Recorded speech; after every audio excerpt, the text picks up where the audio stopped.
Welcome everyone to our church. Hopefully today, the study that we go through today will, it has potential to be kind of dark. But, this was in the Bible, and if it's in the Bible, then I should be able to digest this, correct?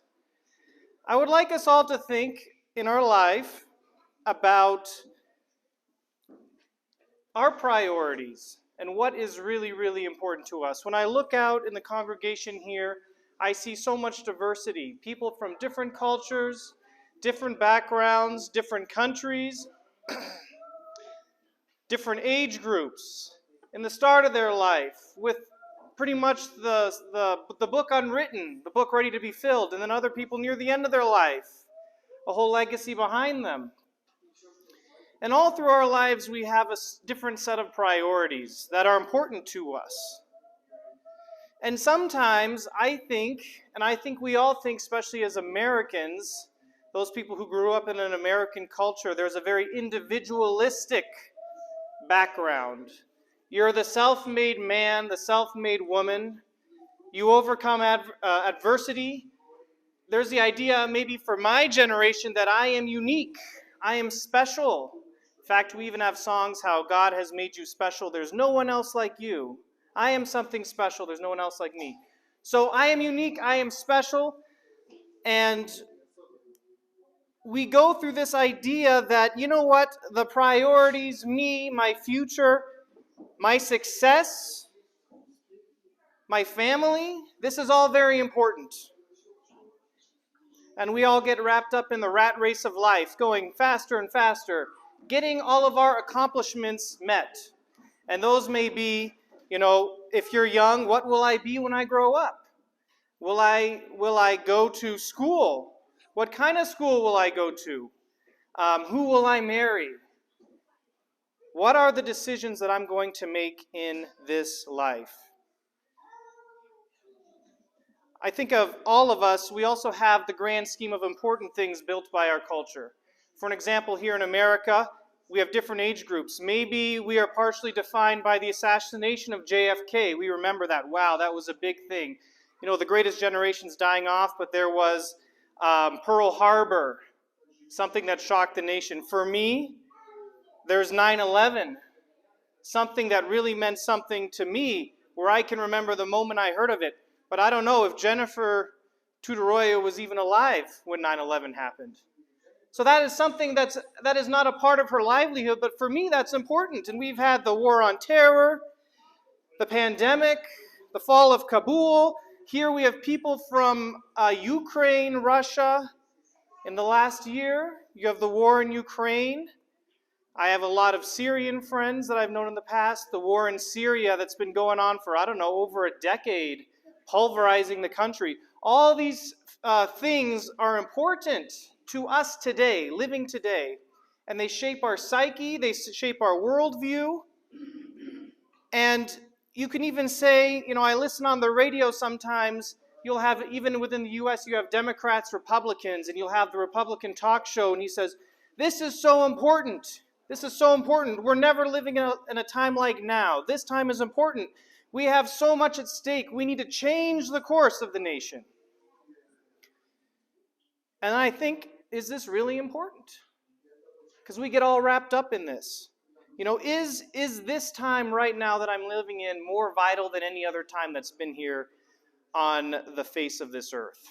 And that's why I chose the Bible verse, Ecclesiastes 1:9. It says, and I like it in the NIV because it's not as confusing. You hear Brother John was getting tripped up on it because just of the way the language is. But it says here, what has been will be again, and what has been done will be done again, and there is nothing new under the sun. We're not that special. We're not that special. This time is not that special. In the grand scheme of things, everyone thought the same thing in their time. So how do we bring that into our daily lives? When I was growing up in the mountains in Sedalia, I would go roam around the countryside and I would find artifacts of the past. You would go along this trail and there was like a stagecoach step They're out in the mountains, just a piece of a stagecoach step that fell off. Who knows when? I don't know what a stagecoach was doing over there. Or you would go another place, we had a fence, an enclosed fence with all these bones, these dried out bones from maybe, I don't know, 100 years ago. Cattle, horses, all in this tight enclosure. Why was that there? The fence was so small that what animal could live in that space? Or was it where, the farmers of the past would just throw the remnants of their what they had eaten? I don't know. We would find old cabins, half fallen apart, half burned, and there you see the remnants of the past. There you'll see a plate, and it has this beautiful, shiny painting or polished surface on the plate that's painted, and then the other half is rusted away. And when I would think of these things, I would realize that, I was not the first person to walk this place. There was somebody else before me, with dreams like me, plans like me, and where are they today? What would this place be 100 years from now? And I would think about, where my mom and dad live now. They farmed the area. There were implements of farming, a corn picker. Dad and I would sit down, have lunch, and would think, can you imagine this place 100 years ago, 200 years ago, the farmer just running his corn picker? Just imagine. Other dreams, other hopes, other plans. One of our neighbors up there, Dave Curtis, is old enough to remember when he was a young boy, he would see lone Indians passing through the area. They weren't tribes at that time. They were just loners, the remnants of a vast people who once ruled this land. They had dreams too. And this brings me, think about this place. Do you ever in your mind just strip away the houses, the land, and just think, what did this place look like 100, 200, 500 years ago, 1,000 years ago? Who was here? You think of the times when the buffalo would just roam the land. They say there were so many buffalo that if you stood on the plains, you could not see anything but buffalo to the end of the horizon. That's how big some of these buffalo herds would be. And now, you're lucky to find a buffalo in someone's farm somewhere. There was a time before us where there were people like us who had dreams like us, and now they are nothing but a vapor. Nobody remembers them. A grass withered away, never to be heard of, never to be thought of, never to be seen again. And this brings me to the peoples of the past who once lived here. You had the Arapaho Nation, you had the Cheyenne. Back in the 1800s, the U.S. government slowly, can you imagine you being an Indian here, a Native American, and slowly there's this expansion. The settlers are coming, people are looking for gold, and slowly your land gets constricted. And these people like us, they were slowly packed into a location. Actually, here in Colorado, it was by Sand Creek. They were packed into a location, people like you and me, all these hopes and dreams. And then on November 29th, 1864, there was the Sand Creek Massacre. And 200 to 600 Native Americans were just slaughtered by local Colorado militia who said they were taking care of warriors. The Sand Creek Massacre, the biggest stain on the history of Colorado. Those people, just like you and me, dreams like you and me, just a vapor. So this brings me to Ecclesiastes, because I think Ecclesiastes puts us into the place we need to be, okay? We think our priorities are important, we think our lives are important, we think our dreams are important, but one of the wisest men who ever lived, he has something different to say. So open your Bibles with me to Ecclesiastes 1, 2 verses 4. Ecclesiastes 1, 2 verses 4. And I'm going to read mainly from the NIV because vanity brings up a different thought in our mind than what the biblical author was originally intending. It says, meaningless, meaningless, says the teacher. Utterly meaningless. Everything is meaningless. What do people gain from all their labors at which they toil under the sun? Generations come and generations go, but the earth remains forever. You see that? The people come, the people go, tribes, nations, they all inhabit the same land, and they have no memory of who was there before them. If we go to verse 9, it says, "What has been will be again, and what has been done will be done again. There is nothing new under the sun. Is there anything which one can say, 'Look, this is something new'? It was there already a long time ago. It was here before our time. No one remembers the former generations, and even those yet to come will not be remembered by those who follow them." You know, I read something profound that in 200 years, the people of the future will look back at this time, and you know what they'll think of us and all the big things that were important to us? You know, think about the war in Ukraine and Syria and the pandemic. It'll be out of the national memory. Who cares? Who cares? And it's correct when you look here in verse 11. Those who come will not even be remembered by those who follow them. That is you and me, brothers and sisters. We are empty and meaningless in this world. I found another interesting story. Back in the 1700s were a bunch of people like us, empty and meaningless. So in the 1700s, that was the time of the Revolutionary War here in the U.S. And there is, in the National Archives of the U.S., there is something called stitch work. And what is stitch work? The young women of that time would stitch a cloth. And they would stitch important things into this cloth. And it was so important because it required a level of skill that it was even used as a legal document. So you would have these young women, like Jenny's age, Irene's age, and all through their lives, this skill was kept up. They would stitch Lana as well, same age. I guess me, but I'm not a woman and I can't stitch.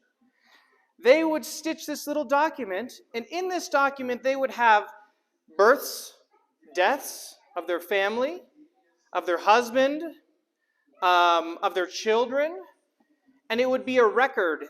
And for an example, after the Revolutionary War, a woman could stitch her husband's birth date, their marriage, when he died. Let's say he died in the Revolutionary War, and she would present this to the U.S. government. The government would view it as a legal document and put it in their archives, and then they would be able to say, this is proof you were married to this soldier. Here is your money from the federal government, the pension for your husband's service. So it was used in pension, and because of that, the U.S. archives have all kinds of stitch work of people from the past. And I found this article, and it's very interesting, from the U.S. archives, of a woman back on August 1, 1781, a young girl, they say she was, and here's what her stitch work says. It says, "Martha Earl is my name, Hackensack my station, heaven is my dwelling place, and Christ my salvation. When I am dead and in my grave, and all my bones are rotten, for this you see, remember me, that I are not forgotten." Born August 1, 1781. There is somebody like you and me, hoping not to be forgotten, hoping to have some meaning in life. So many times we go through our lives, we have these dreams, we have these plans, we invest so much of our life in things we think are important. It could be the money, the car, the country. Like this girl, she wondered, who would come after me and would anyone remember me? And nobody would. We would never know she existed, but not for her little piece of cloth she wrote something on. I promise I'll get some more Bible verses in soon, but I got to get through more meaningless first. We're going to talk about another man who lived a very important life, and then he realized his life was meaningless. His name is Onoda Hiro. He was an Imperial Japanese Army intelligence officer who fought in World War II. On December 26, 1944, the Japanese government flew him out to Lubang Island in the Philippines, and he was ordered as an intelligence officer to join the Japanese army and defend the island at all costs. They were never to surrender. But soon after he landed on the island, within a couple of weeks, the U.S. came and just wiped the whole Japanese regiment off the island.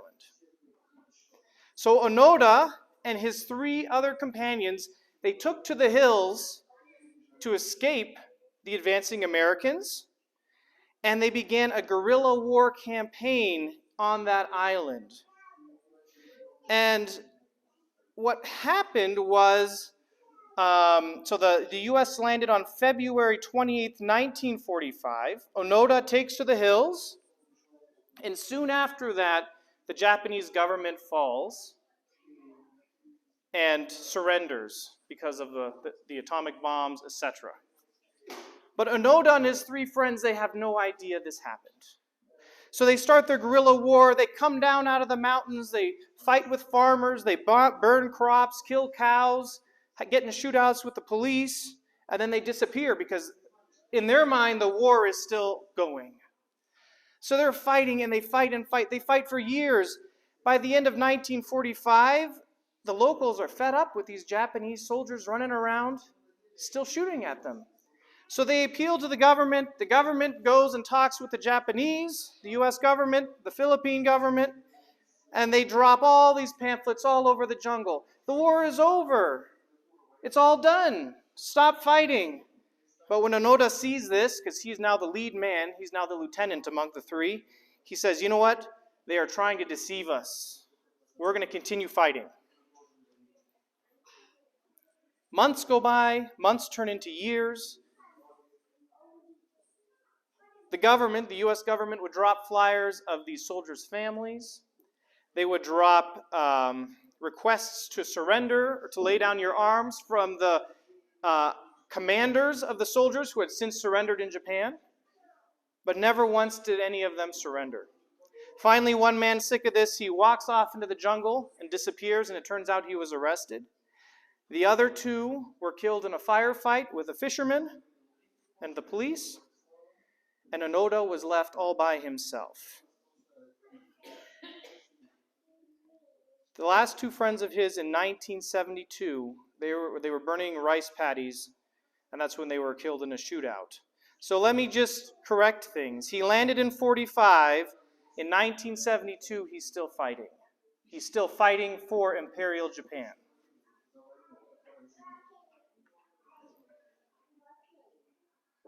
Nobody knows what to do.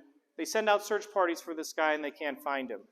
Finally, on February 20th, 1974, a hippie from Japan called Norio Suzuki decides he wants to do 3 things in his life. His priority is 3 things.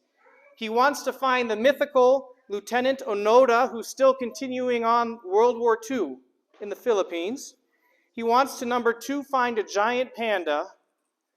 And number 3, he wants to find the abominable snowman. So he shows up to this island, and within 4 days, he finds Onoda and develops a friendship with him. After some time, he spends a few weeks with Onoda. He comes back to Japan, and he says, I have found this mythical man who has been continuing on the war for so many years. And in the end, this Japanese hippie called Suzuki, he could not get Onoda to surrender. So finally, they found Onoda's original commanding officer who had told him he could never surrender until he was picked up by the Japanese government themselves. And they sent his former commanding officer out to the jungle, meeting Onoda in person, telling him that, you know what, you have fulfilled your duty. You are now relieved of your duties. And only then did Onoda, this Japanese soldier, surrender. So for 30 years, he continued on a war. 30 years, that was his priority in life. He was so involved in Imperial Japan, in fighting for the emperor. Now imagine he comes back to his home country after 30 years of war.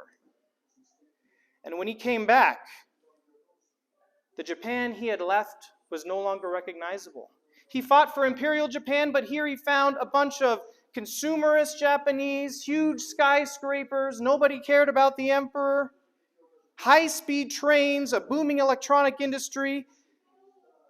The population had totally changed. The culture had totally changed. And Onoda realized that everything he had lived his last 30 years for was meaningless. The fighting, the killing, the country he thought was his had evaporated 30 years ago. That's what happens when you become conformed to this world, like Romans 12:2. Do not be conformed to this world, but be transformed by the renewal of your mind, that by testing you may discern what is the will of God and what is good and acceptable and perfect. Now you can understand why in our church here we take that stance on non-combatancy. Can you imagine so many years investing your life, everything, your blood, for something that is vaporized 30, 40 years ago? But so many times in our lives, we focus on the wrong things, the meaningless things, and we miss the most important things. In fact, this was such a crisis for Onoda that when he came back, he could not even stand being in his country that he had fought 30 years for. He left, went to Brazil, and became a rancher, a cattle rancher. He lived, I think, well to near 2010 and wrote many books on his experiences. His goal was always to rekindle the ideology he fought for in the past, but he was a dinosaur. Everything that he believed in and he loved had become meaningless. So when we look at Ecclesiastes, we find King Solomon, who had everything he could ever have, everything he could ever want in life. In Ecclesiastes 1:16, he seeks for wisdom to find fulfillment. See, Onoda at the time, he had fulfillment in what he was doing for his emperor, correct? He thought he had meaning till reality turned him around and showed his meaning to be nothing. Same thing with Solomon. Solomon 1:16, he talks about seeking wisdom. So even wisdom and knowledge can be a meaningless pursuit. In Ecclesiastes 2, Solomon decides that wealth, pleasure, women, maybe all of these will give him meaning. And if you go through Ecclesiastes, it is all but the search that you and I do every day. In different ways, we try to find meaningfulness, happiness, something that makes us who and what we are. And we focus our minds and our bodies and our attention and our energy and our lives on these aspects, like Solomon did. But in the end, in Solomon 2:1, Solomon says, "When I had surveyed all that my hands had done, and what I had toiled to achieve, everything was meaningless and chasing after the wind. There was nothing gained under the sun." Matthew 6:33. Matthew 6:33 says what? But we do it all wrong. It says, "Seek ye first the kingdom of God and his righteousness, and all these things will be added unto you." How do we do this in our lives? Onoda, he sought first his fighting for the emperor. I may seek first my job, my career. I look at every one of the people here. Everybody has something that they're seeking for. The question is the kingdom of God what you're making first? To be like Jesus, June 19th, Ellen White says, "On every hand there is that which would tempt the Christian to forsake the narrow way. But those who would perfect a character fit for eternity must take the will of God as their standard." What do we need to take as our standard? Is it my will? Is it the will of my country? The will of the culture around me? The will of what people believe I should have in order to be considered successful or happy? It is the will of God. That needs to be our standard. Separating entirely from everything that is displeasing to him, thousands are betrayed into sin because they leave the citadel of their heart unguarded. They become engrossed in the cares of this world, and true godliness is driven from their hearts. They rush eagerly into speculation, seeking to accumulate more of this world's treasures. Thus, they place themselves where it is impossible to advance in Christian life.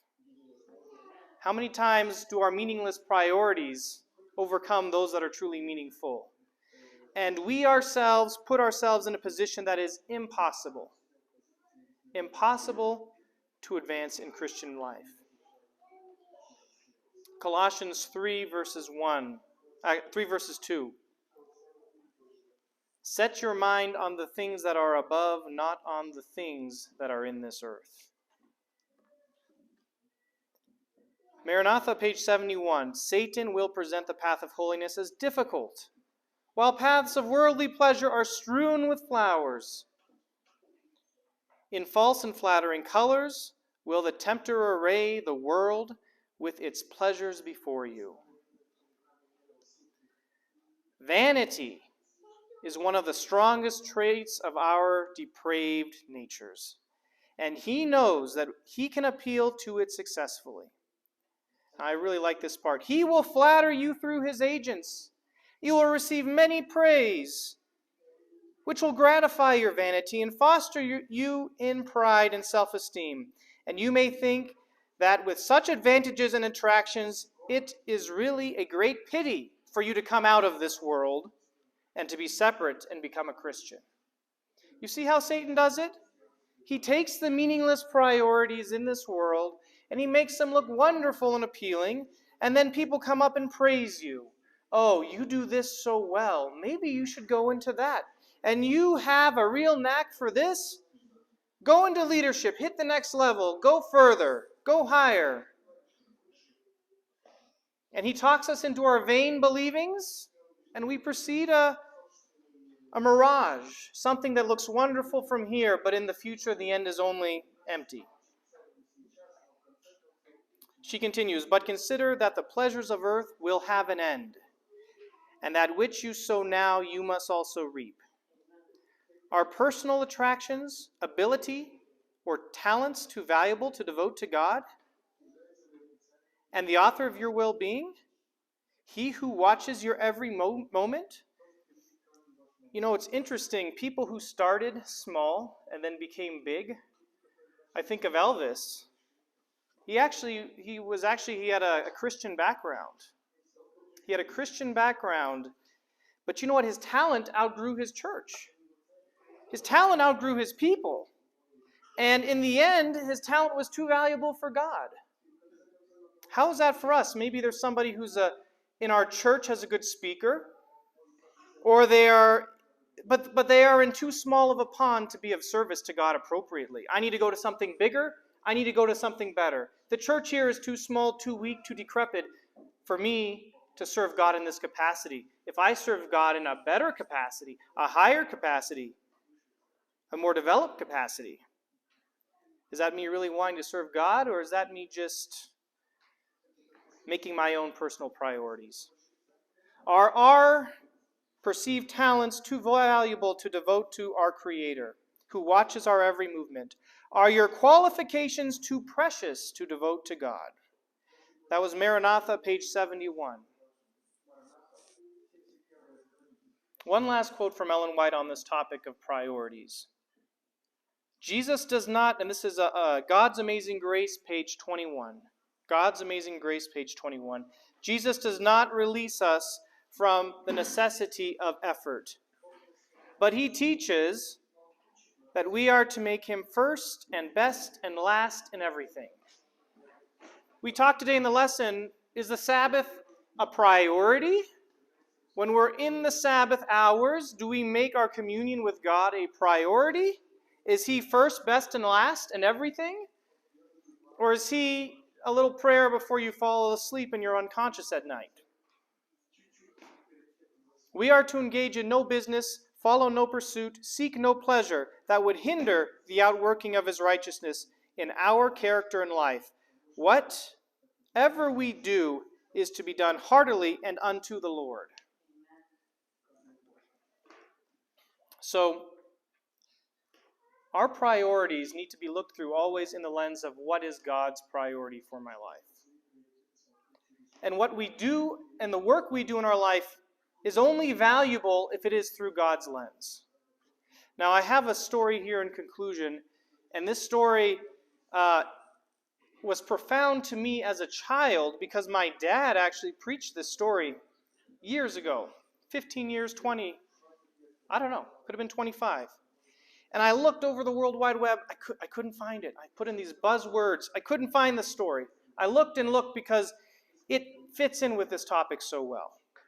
Because this is the story of you and me. And I could not find it anywhere. And I'm not sure that I ever found the original story, but I found it after many hours and many different failed attempts over the years. And it is a story of a young man who has plans while he is in law school. Again, I don't know where it comes from. I know it's out there.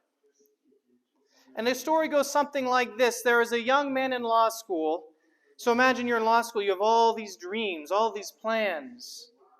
Your life is ahead of you. You're not a kid. You're not a baby. But you're just about ready to spring off into something big. At least you would think, right? That's where everybody is. They come to a point in their young life, wow, I can do this, I can do that. I mean, I talk with my brother-in-law, with Jordan, with Emma, with Jenny. Everyone's got, everyone's got these dreams. Everyone's got these plans. Well, that's how it was with this young man in law school. And one day he met with an older man, and his older man started to ask him some questions. And he said, son, tell me of your plans after law school. And the young man said, I hope to get a job with a good firm. I will start making some money, the student replied. That sounds good. And then what? Said the old man. Well, at some point I'll get married. And the old man says, I hope you do, son.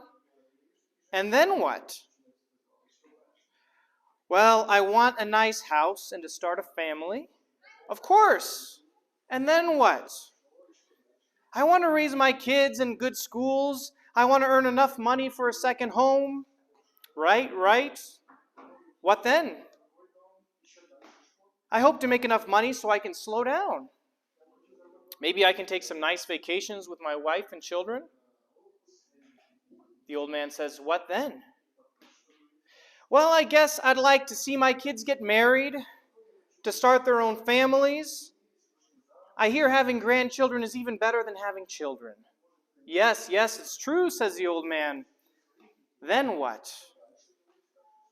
I hope I'll be happy enough to enjoy my later years. Maybe I'll travel some around the world with my wife. I want to pass along my money to my children so they can enjoy life as I have. And the old man said, and what then? The young student paused. Well, I guess I'll eventually die. And after that, the old man said, yes, you will. And then what? And that is the question for each and every one of us. After that, what does the young man say when the old man asks him, and then what? What happens after the final what? What's next? That young man was silent, and the question is for you and me, what happens after that? What comes next? And the answer, I'd say this is the most important question for each and every one of us. For Brother Pierre here, then what? For Jenny, for Irene, for myself? I preach this sermon not for everybody else, because I see everybody's dreams here. Everybody's dreams, everybody's expectations. I have my own. But in the end, what then? What does it really matter? Ecclesiastes 9 verses 7. This is how we should live our life. Ecclesiastes 9 verses 7. Go, eat your food with gladness, drink your wine with a joyful heart. God has already approved what you do. Always be clothed in white. Always anoint your head with oil. Enjoy the life with your wife, whom you love, all the days of this meaningless life that God has given you under the sun. All of your meaningless days, for this is your lot in life. In your toilsome labor under the sun, whatever your hand finds to do, do it with all your might. For in the realm of the dead where you go, there is neither work, nor planning, nor knowledge, or wisdom. And then you go to the very end in Ecclesiastes 12:13. Ecclesiastes 12:13. Now all has been heard, and here is the conclusion of the matter. Fear God and keep his commandments. For this is the duty of all mankind. For God will bring every deed into judgment, including every hidden thing, whether good or evil. You get it? The only meaningful thing in this life is our relationship with God. Is he our priority? Because if he's not, there is no meaning there. Are we basing our life, are we basing our dreams off of the only thing that matters, God's will for us? Or are we meaninglessly fighting a war for 30 years for a country that no longer exists? We're building a financial empire or houses or lands or dreams. And then one day we'll have our little cloth that somebody finds. Hey, I'm John Baer. Please remember me. Maybe it'll be a text found somewhere in some cloud. Please remember me when I'm dead and gone, 100 years from now. Brothers and sisters, again, this sermon is for all of us, but it's chiefly for me. We need to contemplate today what will happen after the last thing has happened. What is the most important priority in our lives? I would like to turn for our concluding verse, so we end right on time at 12 o'clock. Mark 6:34. Mark 8:36. Mark 8:36. For what does it profit a man? We can say a woman. For what does it profit a woman to gain the whole world and to forfeit his own soul? May we not be found wanting on the day of judgment when the Lord looks over our wasted priorities. That is my wish and prayer for all of us. Amen.